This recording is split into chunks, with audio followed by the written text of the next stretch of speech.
Terima kasih. Jadi banyak hal yang tadi udah disampaikan, Dok. Jadi memang inilah kondisi dan potret yang ada di lapangan. Sebenarnya institusi-institusi yang ada di luar Indonesia pun menyorotin bagaimana pelaksanaan JKN di Indonesia.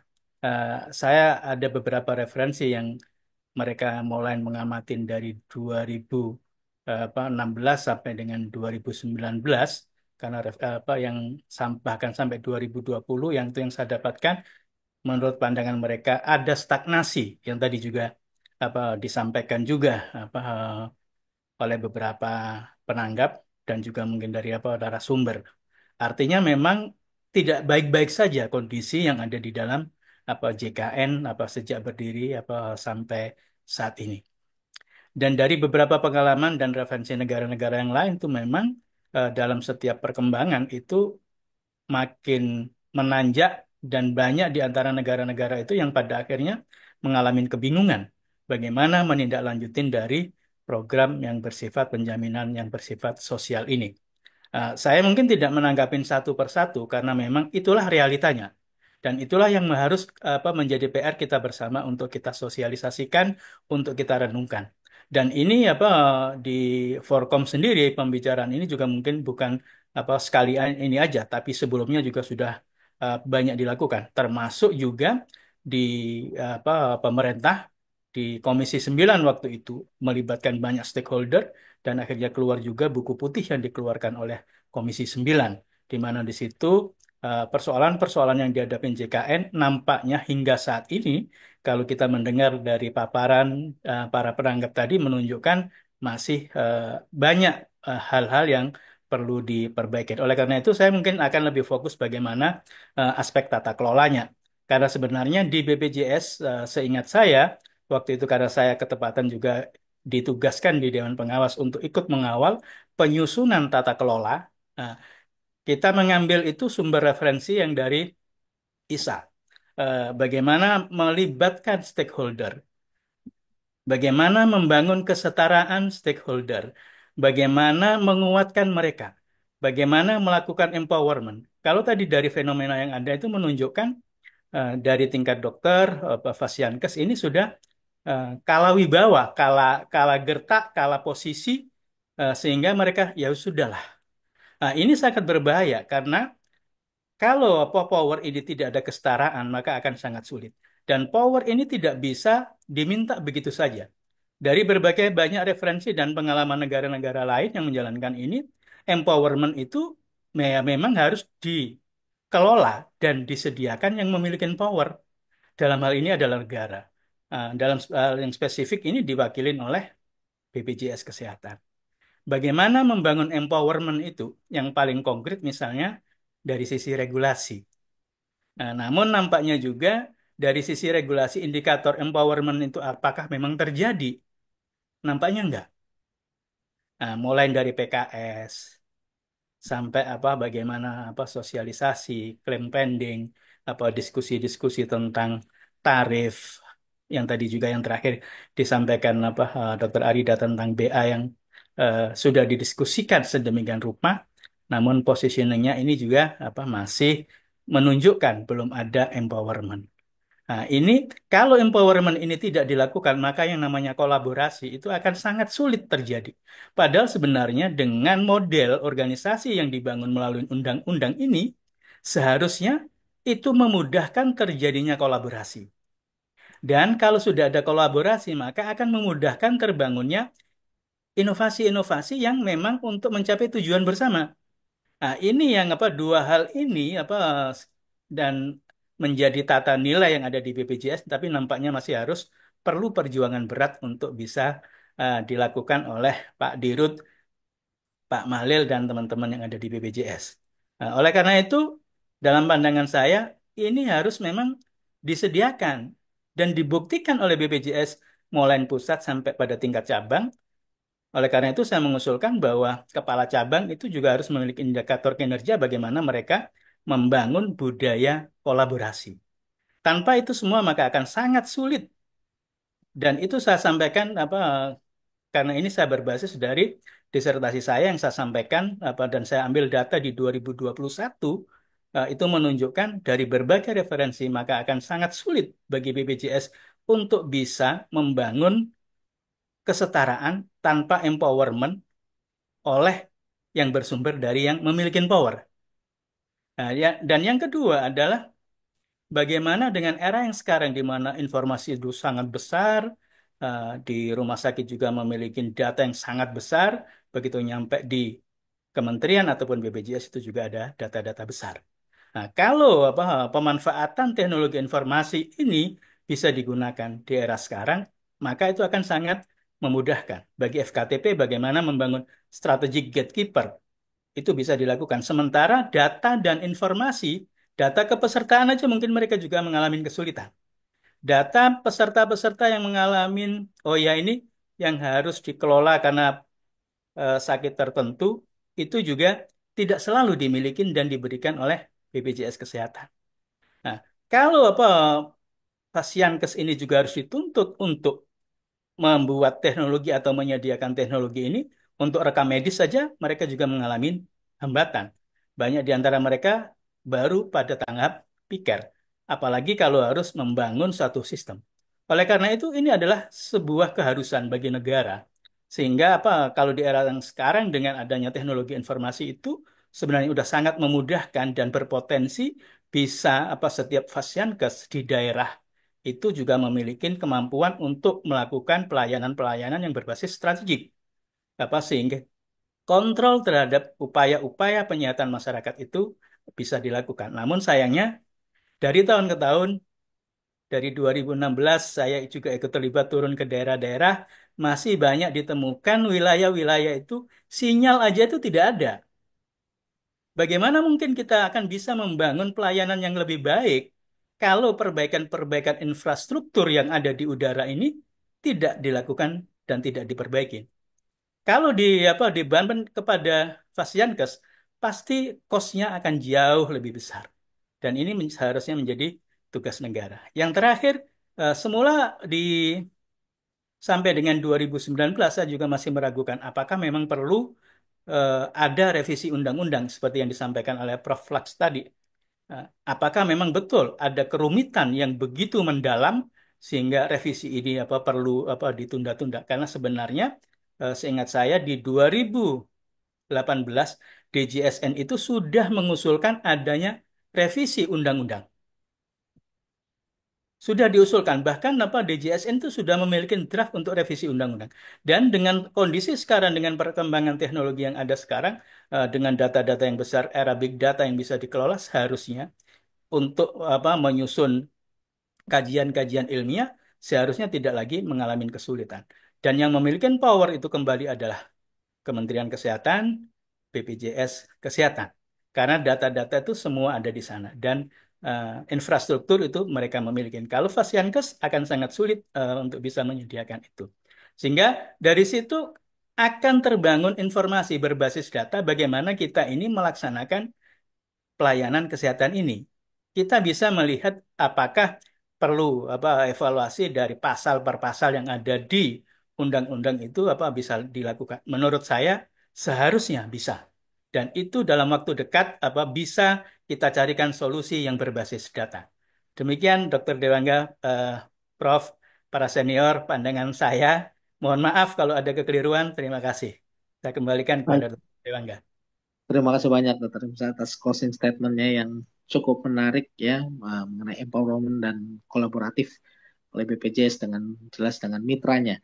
Baik, mungkin selanjutnya saya bergeser ke Dr. Mahril, Dok. Izin Dok, masih on Dok, terkait dengan closing statement Dokter, terkait dengan tadi beberapa pertanyaan penanggap dan juga salah satunya ada diskusi dan tanya jawab terkait dengan tadi ya, misal persyaratan bagaimana untuk bisa berkolaborasi dengan BPJS tentunya seperti itu. Nah, mudah-mudahan terkait dengan penyelesaian klaim pending, BA klaim pending, dan juga tadi ada isu bahwa pending ini hanya bisa diajukan 2 kali, di mana tadi masa kadaluarsa 6 bulan, dan ini membuat banyak keresahan di rumah sakit. Silakan Dokter Mahlil untuk memberikan closing statement. Ya, terima kasih Dr. Dewangga dan seluruh para penanggap dan narasumber beserta yang bertanya serta para hadirin yang walaupun tidak bertanya. Yang pertama saya disclaimer karena saya bukan direktur di pelayanan, maka yang teknisnya saya tidak jawab di dalam ini. Yang bersifat teknis apakah dikontrak apa tidak itu tidak di dalam apa pemahaman saya, nanti saya salah memberikan informasi. Saya sebagai Direktur Perencanaan dan Pengembangan, saya lebih dalam rangka mengevaluasi organisasi termasuk yang dikeluh-keluhkan tadi, ini tepat saya yang akan melakukan evaluasi karena evaluasi ada di di kewenangan saya. Jadi saya akan melakukan nanti yang pertama evaluasi atau namanya lah monitoring. Saya lebih ke tepatnya ke evaluasi. Apakah memang sampai hari ini pending masih sebegitu tinggi? Saya masih akan mencoba datang satu persatu ke rumah sakit karena terakhir saya berjalan di bulan November dan Desember. Di awal-awal betul di Desember sudah pada terbayarkan dikarenakan mereka sudah pada memahami cara kerja dengan tool baru sehingga rumah sakit sudah mulai beradaptasi dengan tool. Jadi saya akan coba datang nanti mungkin Dokter Arida, mungkin nanti Dokter Yani bisa diberikan ke saya rumah-rumah sakit itu yang akan saya coba datangin untuk uji petik atau saya akan random untuk uji petik yang dikeluhkan tadi. Karena itu saya hanya di bawah untuk memperbaiki pengembangan. Nah, di pengembangan saya akan memperbaiki kebijakan. Kalau ada kebijakan yang tidak tepat tadi akan saya coba berikan usulan dalam rapat direksi dan nanti akan diperbaiki sesuai dengan hasil fact finding atau dengan evidence base yang ada. Nah, itu kira-kira dari saya bisa tangkap tadi ada beberapa isu yang berkembang. Yang pertama kesetaraan tentang pending claim, kemudian terkait dengan penguatan FKTP. Kalau penguatan dari FKTP, saya pikir itu adalah hal yang menjadi PR bersama.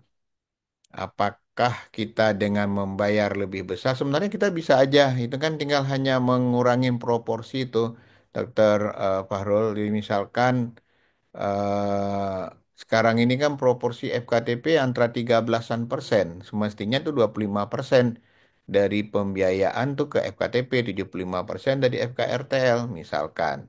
Tapi begitu kita kita curahkan ke sana, nanti kita seperti Belum apa siapkan. dalam impact-nya. Jangan sampai kita nanti besar kita curahkan, tapi juga masih besar juga di sana.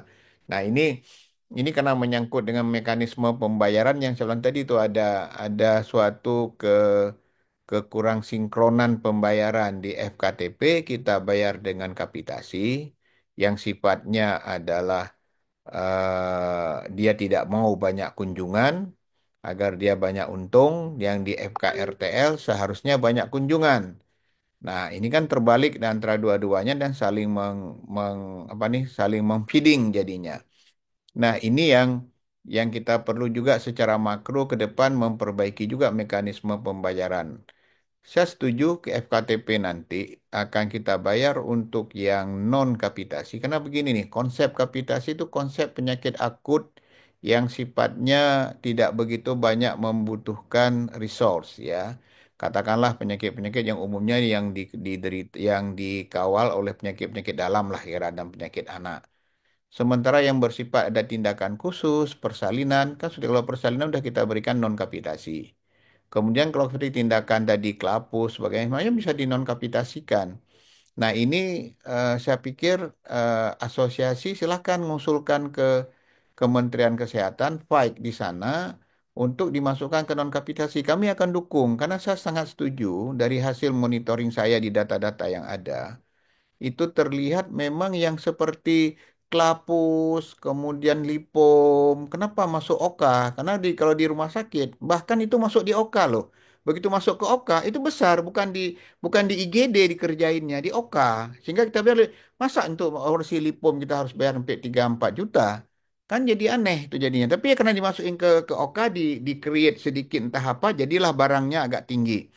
Nah, tapi kalau diselesaikan di FKRT mungkin kita bayar 200, 300, atau 500 itu udah kayaknya kelar tuh di sana. Kira-kira seperti itu.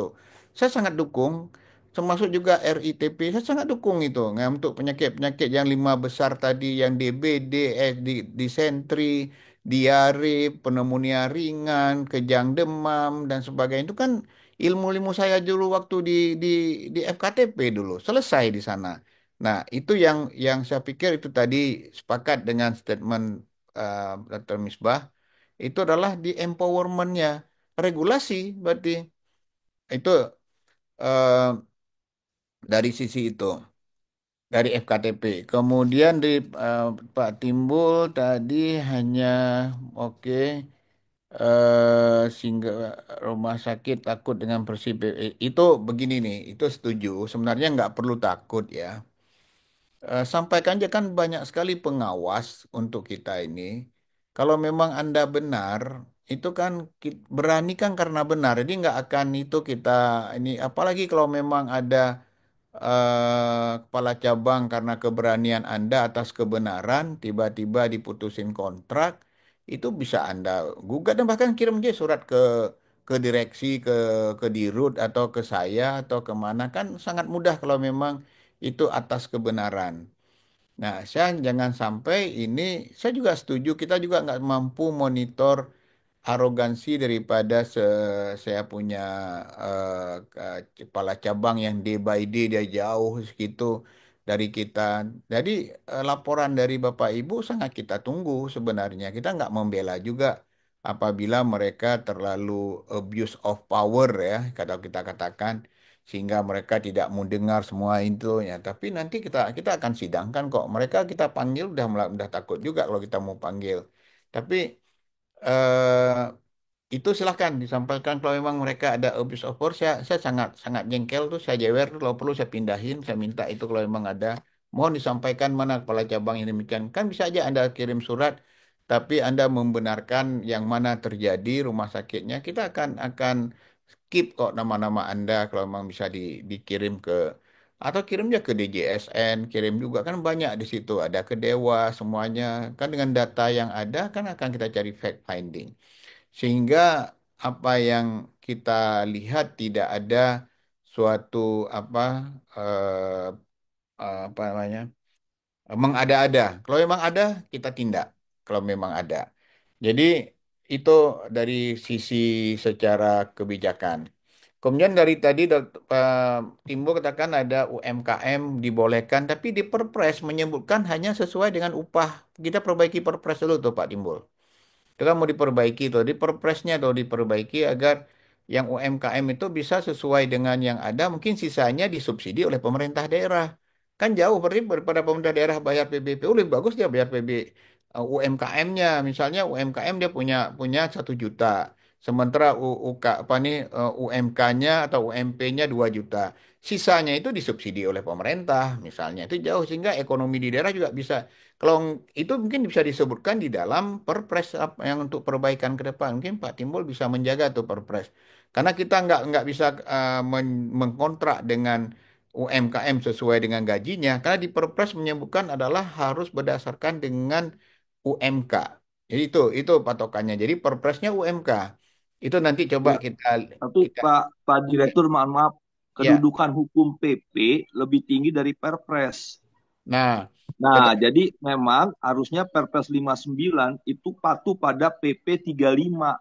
Kalau hierarki hukum pasal 7 di Undang-Undang 12 tahun 2011 tentang pembentukan peraturan perundangan. Jadi Perpres itu harus tunduk pada PP, bukan PP-nya yang menyesuaikan nah dengan itu Perpres. Demikian Pak Direktur. setuju. Sementara kita adalah bersifat spesialis yang bisa apa kita rujuk kan si Perpres. Nah, jadi kita kan makanya si Perpres itu yang harus dituntut atau ya, untuk merujuk ke sana.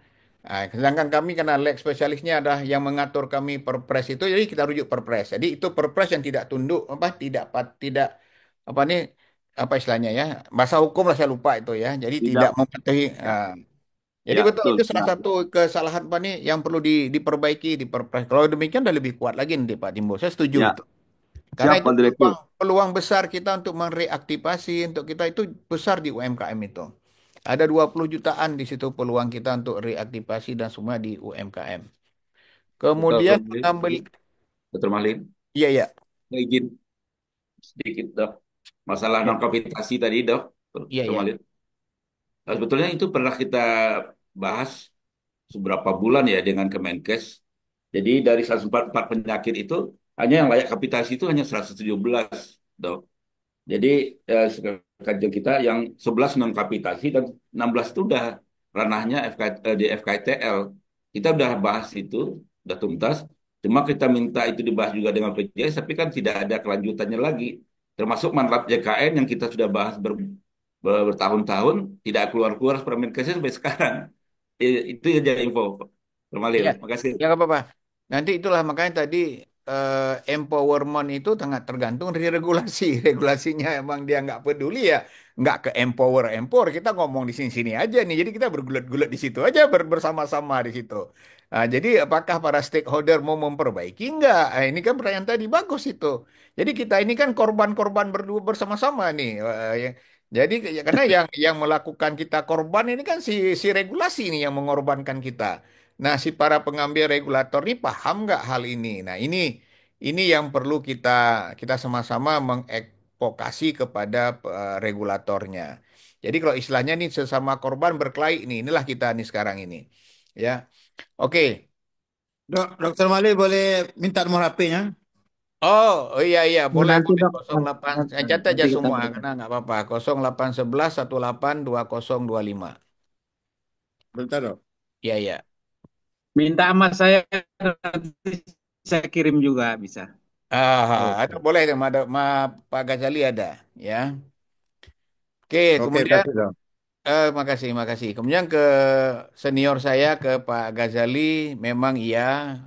Tadi saya katakan saya akan melakukan apa dulu evaluasi Pak Ghazali. Saya setuju karena evaluasi sementara kemarin ini kita melihat. Saya berharap sebenarnya dari rapat direksi mengatakan sudah tidak sepakat dengan pending dan saya pernah menyarankan kalaupun pending, yang ke pending itu dibayar uang muka dulu. Jadi nggak akan terganggu, yang pending berjalan aja kan nanti di antara sisanya itu kalau memang nggak jadi itu. Cuman masalah verifikasi pasca klaim itu tidak bisa kita hindarkan apabila ada temuan baru ya dan kecuali dicabut di dalam perpres. Ada temuan baru itu ya. Tapi kalau nggak ada temuan baru, memang semuanya aman-aman aja. Itu saya katakan itu pengembalian itu tidak semata-mata. Karena temuan baru pada saat kita periksa sekarang dengan administrasi yang ada, oke ternyata lolos dengan administrasi. Tetapi begitu kita pergi ke pasiennya, nah, ini saya katakan, kita juga ikut langsung menanyakan ke pasien. Bapak ini kemarin dioperasi dipakai di lutut ya. Enggak, saya cuman yang patah saya cuman hanya ini nah, fibula lah kayak kira. Tapi yang diklaimnya itu ini misalkan. Nah, ada perbedaan antara fraud dengan pengembalian. Kalau sudah fraud, itu kita akan membentuk tim PKJKN. Kalau udah masuk ke tim PKJKN, itu artinya sudah ada fraud. Nah, itu udah terlibat dan yang memutuskan bukan BPJS kok jadinya untuk memutusin ya. Itu adalah juga tim di dalam fraud, ada kepala dinas, ada asosiasi, ada semuanya itu ikut di dalam tim PKJKN yang ada kalau terjadi fraud. Makanya kalau sebelum kita bawa masuk ke ranah itu, di sini-sini dulu kita kita bermain dulu supaya tidak masuk ke ranah tersebut. Mohon kita sama-sama jaga dah. Jadi artinya begini nih, KPK juga udah mulai sorot-sorot. Walaupun ini sebenarnya nggak ranah KPK, karena uang uang uang negara masuk ke BPJS kan sudah uang kewajiban kewajiban daripada daripada pemerintah sebagai pemberi kerja atau kewajiban dia sebagai negara menjamin orang tidak mampu sesuai dengan amanah Undang-Undang Dasar. Dan sebenarnya bukan uang negara lagi dalam pengertian bukan uang PBN lagi yang ada di kita. Ini sudah uang sebagai uang masyarakat yang dikelola oleh BPJS. Makanya kemarin tuh ketika BPJS ingin di bawah suatu kementerian, supaya uang ini jangan dikutak-ngatik untuk kepentingan politik lah, kepentingan daripada kementerian lah. Ini yang sebenarnya kita berharap nih tetap seperti ini. Tolong teman, saya cuma tinggal setahun lagi nih, bukan untuk saya nih urusannya. Kita selesai ini untuk kita bersama-sama. Karena BPJS ini bukan punya nenek moyang saya juga secara pribadi. Tapi kalau kita kelola dengan baik, insya Allah ini akan menjadi badan yang baik. Itu sangat tergantung daripada si orang yang kita sesama nggak kita mau jaga. Jadi kalau enggak nanti akan dibancakan ke kemana-mana ya. Ya kita bisa aja berbeda dengan pikiran Prof. Laksono. Memang Prof. Laksono dari dulu berpikiran seperti itu, maka nggak usah aneh. Makanya pikiran beliau sering tidak dipakai, tapi beliau terus meracunin orang-orang untuk mengikuti gaya beliau. Tapi nggak apa-apa, namanya negara demokrasi kan siapa yang lebih dipercayakan juga nggak apa-apa. Saya terima kok dengan Prof. Laksono sangat baik. Barusan juga terus-terusan juga meng-WA ada data-data beliau yang kurang pas. Tapi kan nggak perlu saya sampaikan di sini. Tapi artinya dalam era demokrasi kita kita berbeda itu hal yang sama. Tapi bagaimana meyakinkan perbedaan itu mana yang diadop itu adalah sesuatu yang harus kita terima. Eh, jadi setuju dengan hal-hal yang ada ke Pak Jul, betul tuh penengah itu tadi kan memang betul seperti Pak Timbo sampaikan ada yang mediasi. Nah, saya menyampaikan mediasi ini sebaiknya apakah itu Kementerian Kesehatan karena dia yang mengatur regulasi. Tapi di Kementerian Kesehatan orangnya berapa lah yang di Pusjak JK itu mampu nggak melakukan mediasi untuk ribuan penyakit, apa ribuan rumah sakit misalkan ya. Nah ini juga perlu kita cari suatu pola. Kalau sebagai asosiasi saya kurang sependapat karena di situ sebagai penengah nggak mungkin terjadi dia netral Pak Ghazali. Ya dia pasti akan membela daripada kelompoknya, baik Persis, pasti yang membela daripada kelompoknya. Saat kami dari BPJS pasti akan membela dari perspektif menjaga uang rakyatnya. Jadi kan ini terjadi tolak tarik padahal untuk kepentingan semuanya nih, kepentingan rakyat juga. Kami juga mengatasnamakan rakyat, sementara Paskes juga mengatasnamakan rakyat untuk melayani rakyat. Nah, ini kan bagaimana nih untuk apabila kita terjadi ini kan ibarat saya mengatakan kemarin ke Pak Ketua Umum Persi, ini BPJS dengan rumah sakit itu ibarat suami ma istri, sering cekcok itu antara suami ma istri. Karena ini suami istri lah nih pasangan nih kita ini. Jadi kalau memang suaminya kan kadang arogan, ya udah si istrinya ya macam-macam lah. Jadi saya pikir itu adalah sesuatu hal yang terjadi antara kita ini kadang nggak pas. Nah ini bagaimana kita nyikapi agar Pak, tidak Pak, cerai. Ya, Pak Direktur, maaf sedikit. Itu kan yang menjadi masalah ketika tidak dilanjutkan kerjasama. Jadi yang memang sisi suplainya terganggu, pasien terganggu, pekerjaannya ter-PHK. Maksud saya gini, kalau kita baca pasal 93 kan tentang fraud, itu kan tidak ada disebutkan tentang sanksi tidak kerjasama. Dia ada tertulis peringatan, tertulis kemudian ganti klaim, kemudian juga pidana. Nah, saya maksud gini, maksud saya tolong diupayakan supaya jangan sampai tidak dilanjutkan bahwa pasien itu sangat membutuhkan vaskes gitu ya, swasta. Kalau ada rumah sakit negeri yang pemerintah yang fraud kan nggak pernah bisa diputus kerjasama. Nah, ini artinya ada diskriminasi. Nah, berikutnya juga misalnya nih, kalau saya baca eh, pemutusan apa tidak dilanjutkannya kerjasama beberapa vaskes ya 3 rumah sakit 2 di Pekanbaru saja itu tanggal 30 Desember diinformasikan, tanggal 1 diputus kerjasama apa tidak dilanjutkan. Di Tangerang sana ada 27 Desember diberitahukan untuk tanggal 1, sehingga pasien banyak yang datang ditolak oleh rumah sakitnya dituduh Anda menolak pasien. Nah, kata rumah sakit, bukan kami menolak, kami sudah tidak kerjasama lagi. Nah, hal-hal seperti ini kan juga yang memang harus diperbaiki dari kepala-kepala cabang ya, bahwa mereka nggak bisa dong untuk biaya tanggal 1 tidak dilanjutkan, tanggal 30 diberitahukan. Ini sangat, nah, jadi maksud saya upayakan aja seperti tadi Pak Direktur bilang, kalaupun ada fraud supaya dikembalikan sesuai pasal 93, itu kan juga bisa diatur dari klaim-klaim berikutnya yang bisa mengganti itu, bukan langsung hari itu diganti sehingga mengganggu cash flow rumah sakit gitu. Jadi kami mohon supaya tidak diperpanjang kerjasama itu, dihindari Pak gitu. Kalau ada phantom billing ya mungkin pidanain aja itu gitu, nggak usah di kerjasamanya tidak dilanjutkan. Jadi seluruh rumah sakit diupayakan untuk tetap kerjasama gitu Pak Direktur. Terima kasih Pak Baik. Direktur. Oh, ya. Yang pertama sebenarnya eh, ada beberapa pendapat di dalam direksi ketika terkait dengan peraturan direksi tentang pemutusan ini. eh ada yang cenderung ingin putus sebagai eh, ini yang phantom ya, sebagai efek jera. Karena kalau kalau sudah prod, walaupun sudah pengembalian, itu berarti yang ketangkap aja saat ini sekian. Mungkin yang nggak ketangkap selama ini jauh lebih besar, misalnya ya. Itu kita ada istilahnya itu biarlah menjadi sebagai tobat nasuha dulu. Tapi betul, sejak setelah tobat nasuhanya harusnya dikontrak, jangan dipersulit, kan itu. Nah, beberapa aspek ini yang memang yang terjadi dipersulit, tapi beberapa akhirnya kita sendiri yang harus turun tangan. Saya turun tangan di Bali, turun tangan di beberapa di Pekanbaru, di Batam dan sebagainya.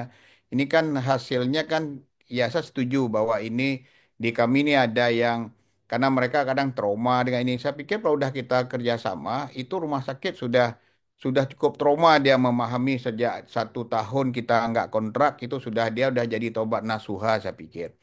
Kemudian tolong dikasih ke saya data yang diputuskan di Pekanbaru. Kebetulan saya ini pembina Pekanbaru kok saya nggak tahu. Tolong disampaikan Pak Timbul.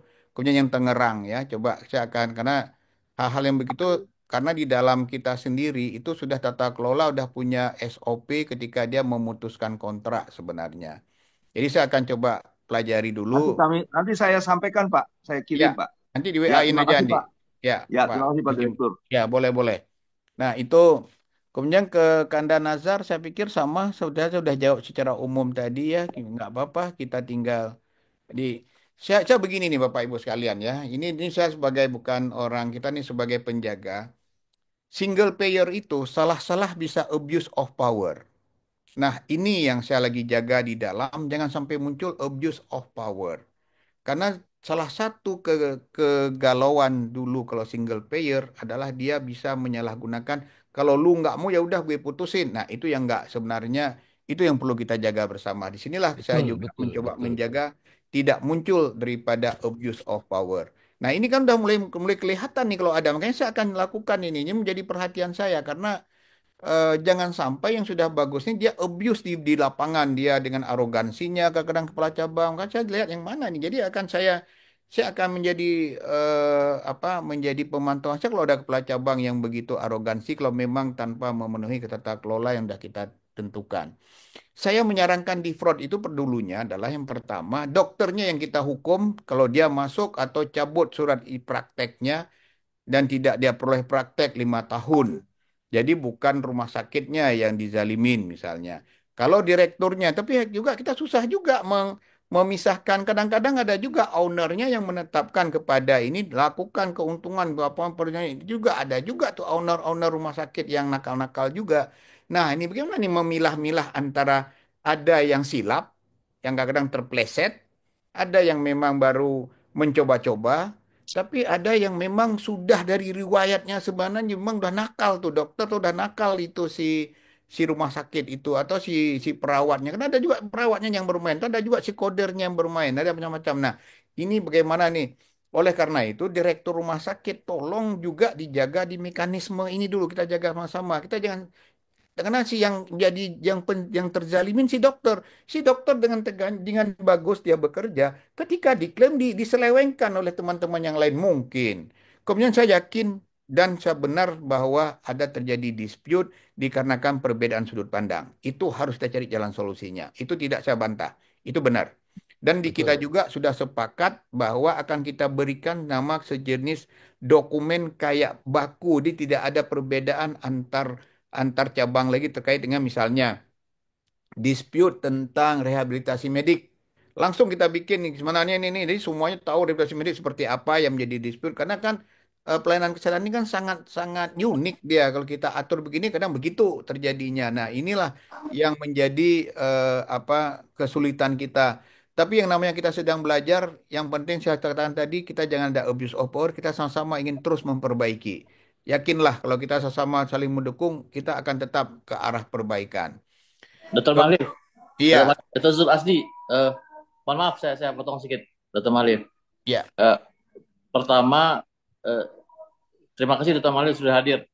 Saya punya kesulitan untuk mengundang direktur-direktur BPJS yang lain. Dr. Malir hadir malam hari ini, kita senang sekali, Dok. Walaupun dokter tidak bisa tentu menjawab pertanyaan-pertanyaan dari bagian lain, direktur yang lain. Walaupun saya lihat direktur sering di Facebook tuh, kegiatan ini, tapi nggak jelas juga. Begini, Dr. Malir, saya ingin mengatakan tujuan diskusi malam hari ini, Dr. Malir, adalah tujuan kita kalau bisa terjawab malam hari ini, mohon dibantu oleh narasumber lain. Kalau ada masalah klaim atau pembayaran yang terhambat, itu yang bisa menyelesaikan siapa? Nah, tadi Dr. Malir mengatakan ada Dewan Pertimbangan Klinis, Pak Kazali Situmorang mengatakan ada asosiasi asosiasi Pasienkes, lalu ada Dinas Kesehatan, ada Kementerian Kesehatan yang sebenarnya realitanya sampai hari ini itu tidak ada, tidak pernah ada. Sehingga rumah sakit ini nggak tahu harus mengadu kemana. Itu intinya, Dr. Malir. Tidak tahu. Nah, untuk bertanya langsung ke BPJS Kesehatan, betul ada kepala-kepala cabang yang bahasanya bahasa arogan, ya kalau tidak setuju kita putus atau seperti apa. Jadi diperlukan dan sangat diinginkan dan sangat diharapkan segera ada satu badan yang bisa menjawab permasalahan keluhan rumah sakit ini, Dr. Malir. Apakah itu nanti ada nama, Dr. Malir tadi disebut sesuatu nama, saya lupa. Dewan Dinas. DJSN bos siapa? Nah, DJSN kita udah tahu bertahun-tahun mereka ada. Tapi juga kita pertanyakan juga kerja DJSN itu. Apakah setiap rumah sakit punya masalah ngadu ke DJSN? Apakah setiap rumah sakit masalah?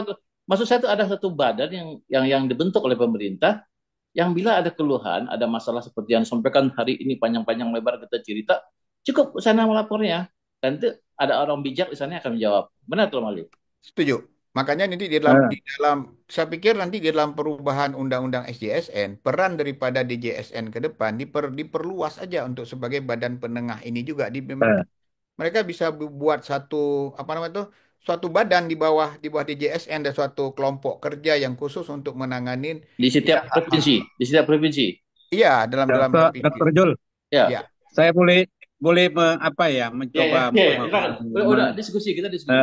Iya, silakan Dr. Cazali. meluruskan dulu ya. Jadi itu tidak apple to apple menyelesaikan persoalan kalau dihadapkan BPJS dengan rumah sakit. Per rumah sakit itu enggak apple to apple. Pasti kalah rumah sakitnya berhadapan dengan badan. BPJS itu badan lembaga negara. Ya, rumah sakit itu satu unit pelayanan. Dia itu menjadi apple to apple kalau berhadapan dengan asosiasi. Asosiasi yang harus berhadapan dengan BPJS. Jadi kalau ada tadi persoalan tadi, seharusnya asosiasi itu yang menampung persoalan itu, ya apa persoalan anggotanya, itu dibicarakan duduk bersama dengan BPJS. Yaitu undang DJSN sebagai yang melakukan harmonisasi dan sinkronisasi terhadap persoalan. Jadi kalau kemana basket ke BPJS, dia pasti KU lah. Berhadapan dengan suatu lembaga negara yang begitu kuat dengan satu unit pelayanan. Nggak bisa. Paskes saja tadi dikatakan, asosiasi tadi aja kan, nada bu apa tadi ngomongnya kan lebih banyak helep-helepnya. Ya, apalagi apalagi suatu rumah sakit. Nah, ini makin situasi lapangan makin makin akibatnya cabang-cabang tuh makin membusukkan dada dia kalau menghadap dengan hanya Paskes. Tapi kalau dengan asosiasi diawasi oleh Dewan Pengawas DJSN dan BPJS Studi diawasi juga oleh Dewan Pengawas BPJS.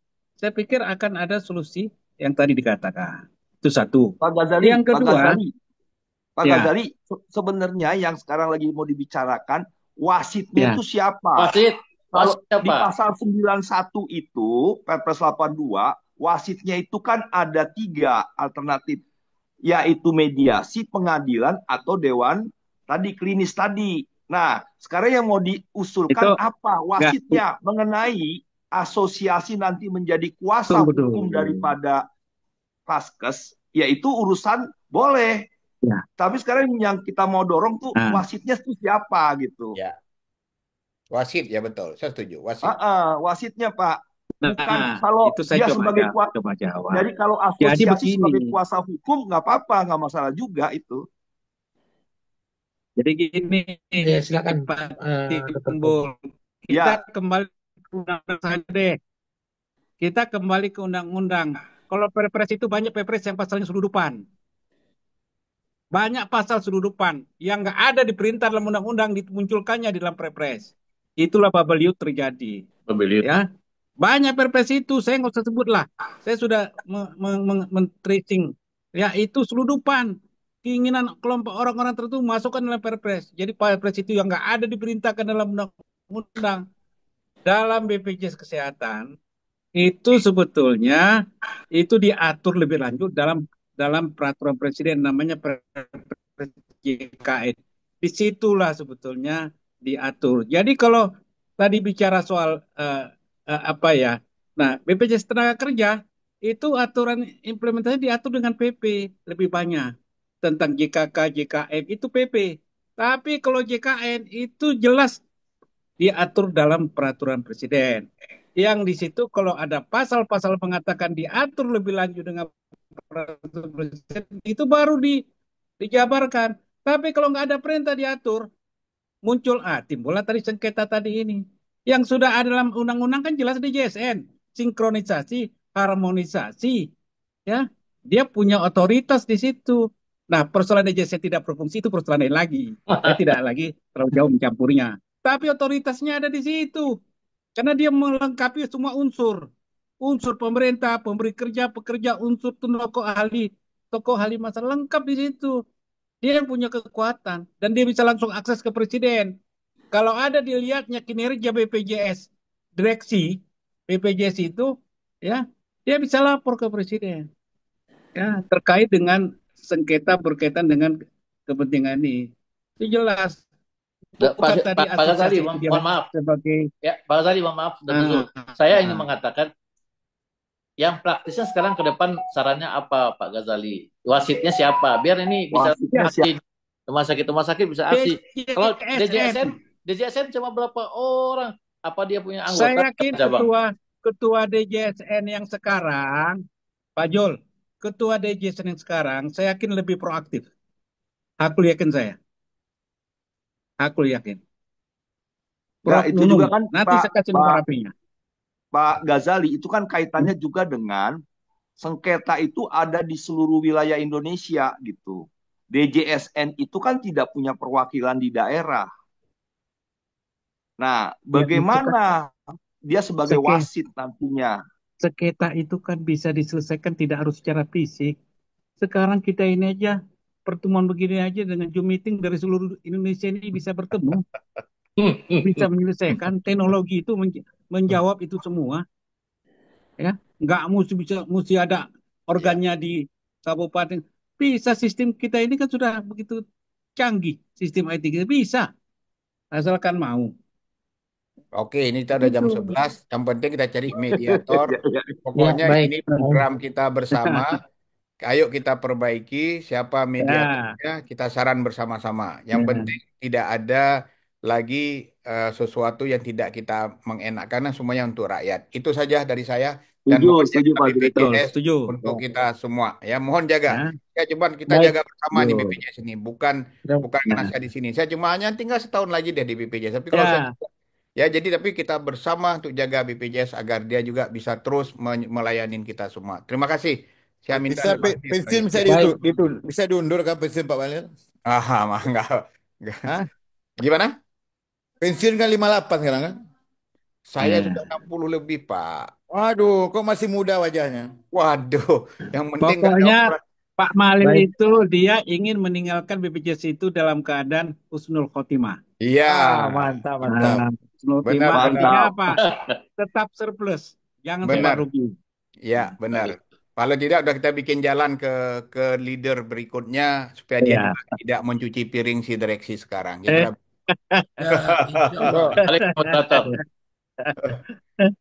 Izin, Baik, terima kasih semuanya. terima Kapan-kapan kasih banyak. diskusi lagi karena saya besok ada lagi meeting. Mohon maaf. Saya Makasih minta Pak maaf. Direktur. Ya, terima kasih. Terima kasih banyak, Dr. Makasih ya. Mahathir. Pak Ya, Wali, terima kasih. makasih. Assalamualaikum Makasih banyak. semuanya. Saya mohon Kalau izin.